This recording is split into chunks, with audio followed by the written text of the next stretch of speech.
15મી August નિમિત્તે Gujarat NCC battalion 5 naval, Gujarat NCC unit, NCC alumni association Kutch અને ટીએફઆર NGO દ્વારા રક્તદાન, વૃક્ષારોપણ અને મેરેથોનનું આયોજન કરવામાં આવ્યું હતું। 36 ગુજરાત એનસીસી બટાલિયન અને 5 નેવલ ગુજરાત એનસીસી યુનિટ સાથે મળીને એનસીસી એલ્યુમની એસોસિએશન કચ્છ અને પ્રખ્યાત ટીએફઆર એનજીઓ દ્વારા રક્તદાન, વૃક્ષારોપણ અને મેરેથોનનું આયોજન કરવામાં આવ્યું છે।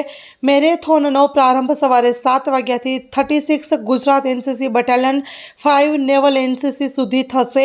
મેરેથોનમાં ભાગ લેનાર દરેક વ્યક્તિને પ્રમાણપત્ર આપવામાં આવશે।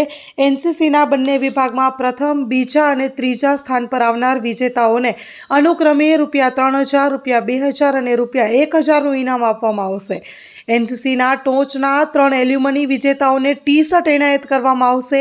મેરેથોનના અંતે 5 નેવલ એનસીસી ખાતે રક્તદાન શિબિર અને વૃક્ષારોપણ સમારોહનું આયોજન કરવામાં આવશે। આ આયોજન colonel Prabhakar, lieutenant colonel Khawas, lieutenant commander Govind, NCC alumni team અને ટીએફઆર એનજીઓના સહકારથી સંભવ બનાવવામાં આવ્યું છે। આ કાર્યક્રમનો હેતુ સ્વસ્થ જીવનશૈલીનો પ્રચાર કરવો, પર્યાવરણના રક્ષણ માટે જાગૃતિ ફેલાવવી અને માનવતાવાદને પ્રોત્સાહન આપવું છે। વધુમાં લોકોની હાજરી માટે હાર્દિક નિમંત્રણ પાઠવવામાં આવ્યું છે। રાષ્ટ્રીય સેવા અને પર્યાવરણના સન્માનમાં ભાગ લેવા વિનંતી છે।